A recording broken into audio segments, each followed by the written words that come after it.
Hello everyone, and welcome to another informational video for the Closed-End Fund Mastery Super Screener and Interactive Report. For those of you not familiar with Closed-End Fund Mastery ranks and scores 326 of the highest yielding closed-end funds trading today. Closed-End Fund Mastery's primary focus is concentrated on three main goals: distribution sustainability, long-term appreciation potential, and being well positioned for future distribution increases and special distributions.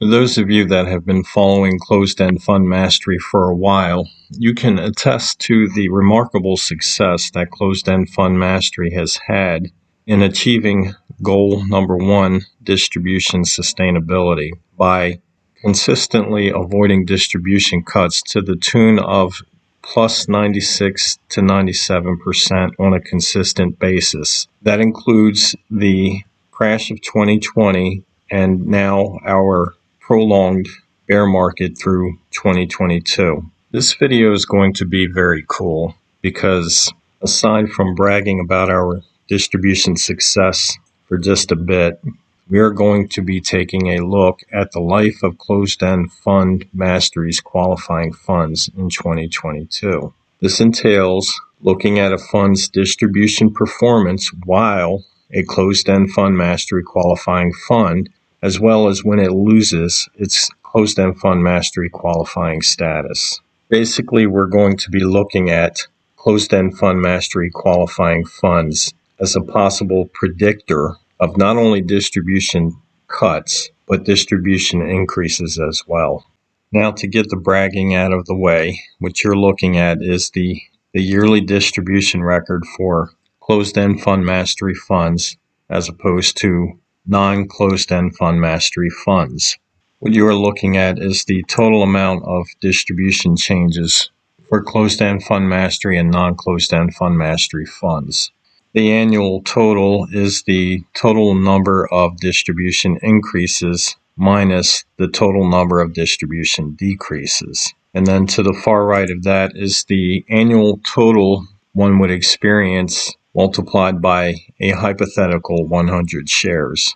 As you can see, in the year 2020, non-Closed-End Fund Mastery funds had a total of 265 distribution changes for a net effect of a negative $11.13, which equated to $1,112.55 on a hypothetical 100 shares. Closed-End Fund Mastery only experienced 17 distribution changes for a net positive of 30 cents, which equated to an annual increase of $30.16 on a hypothetical 100 shares. Now, we're going to focus primarily on 2022 numbers, but before we do that, I just want to point out that year after year, the number of distribution changes for non-CEF Mastery qualifying funds has far exceeded Closed-End Fund Mastery funds, which is to be expected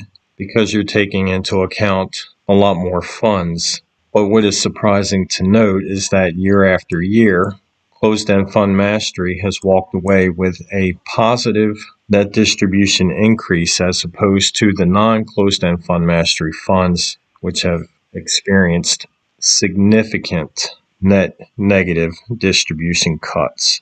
Now, focusing further on the distribution changes for the year 2022, I have it noted that of the 445 distribution changes, that breaks down to 128 distribution increases and 317 decreases, whereas for Closed-End Fund Mastery qualifying funds, there were 24 increases and 19 decreases, resulting in a net positive 5 increases over decreases. And down here you can see there has been one lone fund that has already declared a distribution for the year 2023.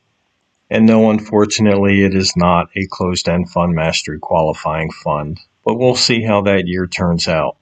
Now, before we dive into the main topic of this video, I would like to give you a little perspective.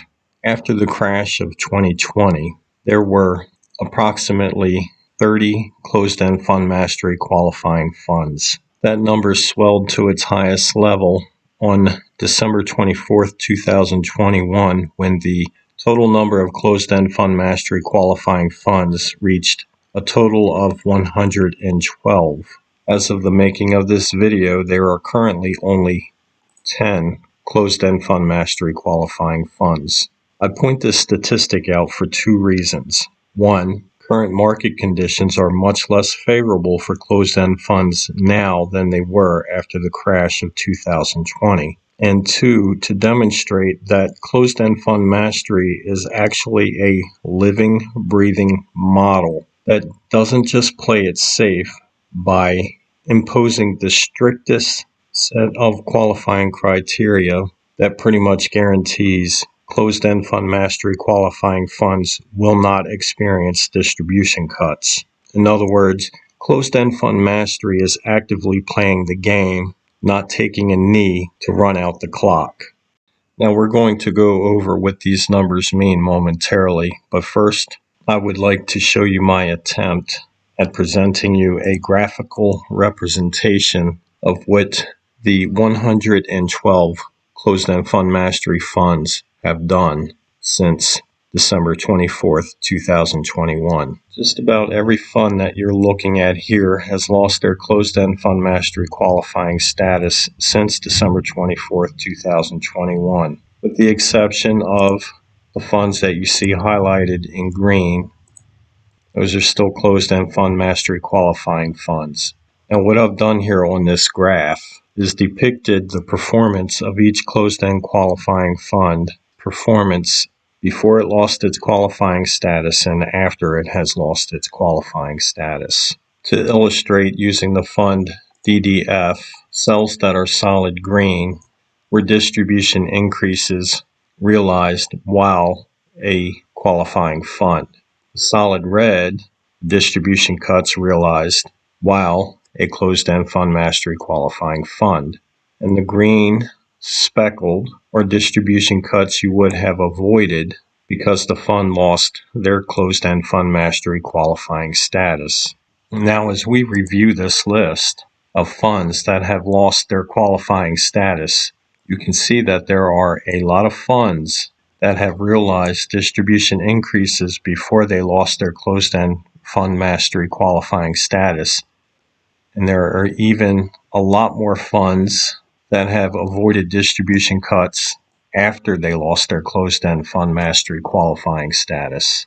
Now, before we move on to the performance summary, I would like to speak to something that is near and dear to my heart. And when I say near and dear to my heart, I actually mean a thorn in my side, and more specifically, that thorn being a handful of managed distribution funds, indicated by the blue boxes over here on the left. Now, I have a little bit of a love-hate relationship with these particular funds. These are not the only managed distribution funds that are traded or tracked by closed-end fund mastery. However, these particular funds have a unique trait that separates them from others.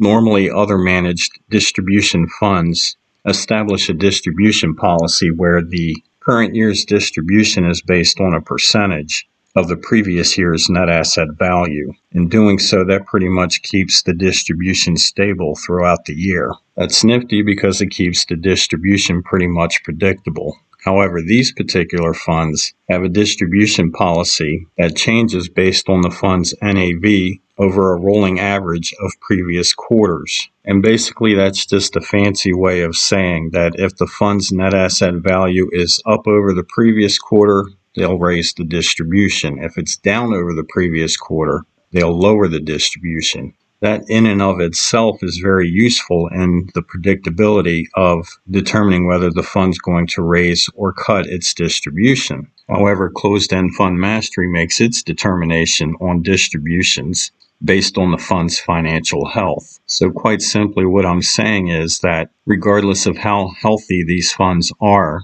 it's the net asset value that's going to determine the distribution, not its financial health. Now, I, as supreme leader of the closed-end fund mastery universe, could create a simple code that would automatically disqualify these funds as closed-end fund mastery qualifying funds if their net asset value goes down. However, punishing a fund for having a sensible distribution would be unjust. That being said, you can see that closed-end fund mastery did eventually catch future distribution decreases. However, one thing that is not reflected in this chart is how well these funds actually did while they were closed-end fund mastery qualifying funds. Here you have the distribution history of each one of those funds and the closed-end fund mastery qualifying status history. Everywhere you see it marked true, that is when it was a qualifying fund.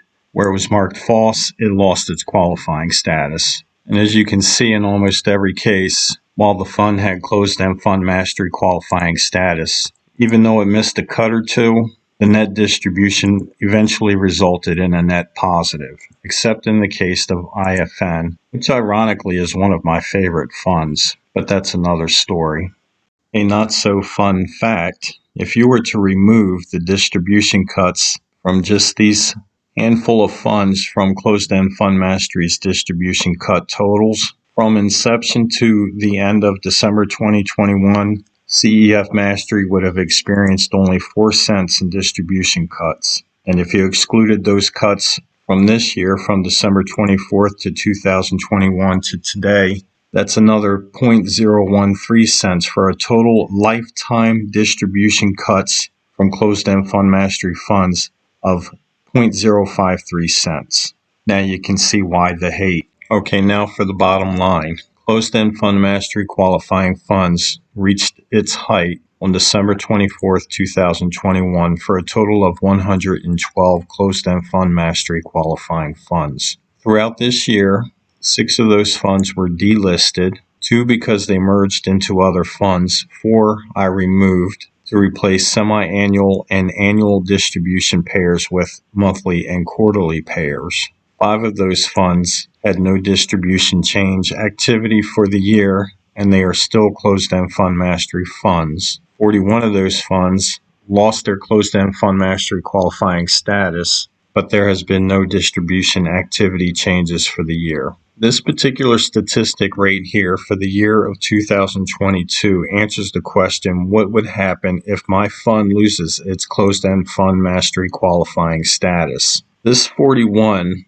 represents 36.61% of the total of qualifying funds, which means that if your fund lost its closed-end fund mastery qualifying status, there would have been a 63.39% chance that your fund would experience a distribution change, not necessarily a cut, but a change. But in all seriousness, more than likely a cut. Throughout the year of 2022 to date, those 112 closed-end fund mastery qualifying funds experienced a total of 128 total distribution changes. The breakdown of those changes were 108 in favor of closed-end fund mastery and 20 opposed to closed-end fund mastery.